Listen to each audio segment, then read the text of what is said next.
হৈছে এতিয়া গাঁও সভা অনুষ্ঠিত কৰি পেলাই আমাৰ যিটো অনুমোদিত ধন আছে ধনেৰে তেওঁলোকে কাম কৰিব। এতিয়াৰ পৰা পঞ্চায়তৰ জনপ্ৰতিনিধিসকলক ইতিমধ্যে আমি ট্ৰেইনিং দিয়া প্ৰশিক্ষণ দিয়াৰ ব্যৱস্থা কৰিছোঁ। প্ৰতিটো পঞ্চায়তৰ নিৰ্বাচিত সদস্য তেওঁ জিলা পৰিষদে হওক বা আঞ্চলিক পঞ্চায়তে হওক বা গাঁওসমূহ সদস্য হওক প্ৰত্যেকে প্ৰশিক্ষণ ল'ব লাগিব আৰু 4 পৰা 5 দিনীয়া প্ৰশিক্ষণ কাৰ্য আমাৰ সমগ্ৰ অসমতে চলি আছে।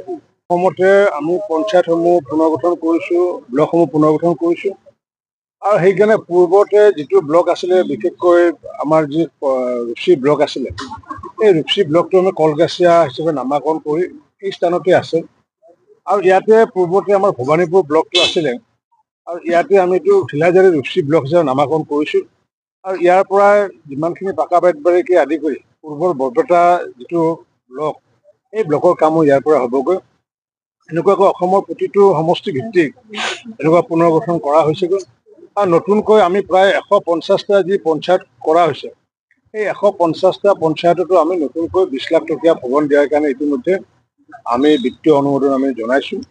গতিকে আগন্তুক দিনত আমাৰ নতুনকৈ গঠন হোৱা পঞ্চায়তসমূহতো নতুন ভৱন পঞ্চায়ত ভৱন হ'বগৈ। এনেকুৱাকৈ আমি ইনফ্ৰাষ্ট্ৰাকচাৰ ডেভেলপমেণ্টৰ কাৰণে চেষ্টা কৰিছোঁ আৰু মূলগত কথা হৈছে যাতে আমি গ্ৰাম্য জনসাধাৰণক যাতে আমি সেৱা কৰিব পাৰোঁ আৰু ইতিমধ্যে সেৱা কৰাত আমি সফলতা লাভ কৰিছোঁ মাননীয় প্ৰধানমন্ত্ৰী নৰেন্দ্ৰ মোদী ডাঙৰ আশীৰ্বাদত আৰু আমাৰ মুখ্যমন্ত্ৰী ডক্টৰ হিমন্ত বিশ্ব শৰ্মা ডাঙৰীয়াৰ বলিষ্ঠ নেতৃত্বত ইতিমধ্যে আমি অসমত আমি প্ৰায় 21 লাখ আমি প্ৰধানমন্ত্ৰী আৱাস যোজনা ঘৰ আমি দিবলৈ সক্ষম হৈছোঁ, যিটো নেকি ভাৰতবৰ্ষৰ এটা ইতিহাস হৈছে কম সময়ৰ ভিতৰত আৰু আমাৰ 7 লাখ ঘৰৰ নিৰ্মাণ কাৰ্য চলি আছে।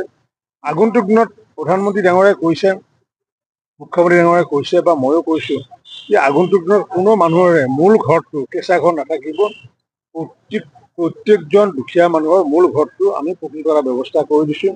অকল পকীয়ে নহয়, পকী ঘৰৰ লগত গেছৰ কানেকশ্যন, বিদ্যুতৰ কানেকশ্যন, পানীৰ কানেকশ্যন আৰু লগতে শৌচালয় দিয়াৰ ব্যৱস্থা কৰি দিছোঁ। গতিকে এনেকুৱাকৈ চিন্তা কৰা ভাৰতবৰ্ষৰ যদি প্ৰধানমন্ত্ৰী জন্মগ্ৰহণ কৰিছে গতিকে একমাত্ৰ প্ৰধানমন্ত্ৰী নৰেন্দ্ৰ মোদী ডাঙৰীয়াই পূৰ্বতে এনেকুৱা প্ৰধানমন্ত্ৰী জন্মগ্ৰহণ কৰা নাই যে দুখীয়াৰ ঘৰ, দুখীয়াৰ গেছ, দুখীয়াৰ বিদ্যুৎ, দুখীয়াৰ কাৰণে পানী, দুখীয়াৰ কাৰণে শৌচালয়।